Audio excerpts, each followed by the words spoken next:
રાષ્ટ્રીય માર્ગ સલામતી માસ 2026નું વડોદરામાં ભવ્ય ઉદ્ઘાટન બાઇક રેલી દ્વારા ટ્રાફિક જાગૃતિ વડોદરા શહેરમાં ભારત સરકારની માર્ગદર્શિકા અનુસાર રાષ્ટ્રીય માર્ગ સલામતી માસ 2026ની ઉજવણી અંતર્ગત આજે 8/1/2026ના રોજ અકોટા સોલાર બ્રિજ ખાતે ભવ્ય ઉદ્ઘાટન સમારોહ યોજાયો હતો. વડોદરા શહેર પોલીસ કમિશનર શ્રી નરસિમ્હા કુમાર સાહેબ, અધિક પોલીસ કમિશનર ડોક્ટર લીના પાટીલ સાહેબ તથા નાયબ પોલીસ કમિશનર શ્રી તેજસ પટેલ સાહેબના માર્ગદર્શન હેઠળ કાર્યક્રમનું આયોજન કરવામાં આવ્યું. ઉદ્ઘાટન સમારોહ બાદ અકોટા સોલાર પેનલથી યોગા સર્કલ સુધી ટ્રાફિક નિયમોનું જાગૃતિ માટે બાઇક રેલી યોજાઈ હતી. આ રેલીમાં ટ્રાફિક શાખાના અધિકારીઓ અને કર્મચારીઓ, શહેરના તમામ પોલીસ સ્ટેશનના કર્મચારીઓ, એસઆરપી, ટીઆરબી, હોમગાર્ડના જવાનો, એસપીસીના બાળકો, પોલીસ બેન્ડ,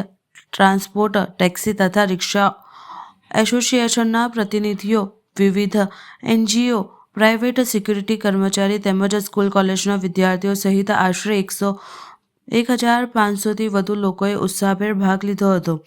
આગામી દિવસમાં રાષ્ટ્રીય માર્ગ સલામતી માસ 2026 દરમિયાન વડોદરા શહેર ટ્રાફિક શાખા દ્વારા ટ્રાફિક અવેરનેસ કાર્યક્રમ, કડક એન્ફોર્સમેન્ટ અને રોડ સેફ્ટી એન્જિનિયર સંબંધિત અભ્યાસ સહિતના વિવિધ આયોજન હાથ ધરવામાં આવશે, જેથી માર્ગ અકસ્માતો ઘટવાની જનસુરક્ષા સુનિશ્ચિત કરી શકાય.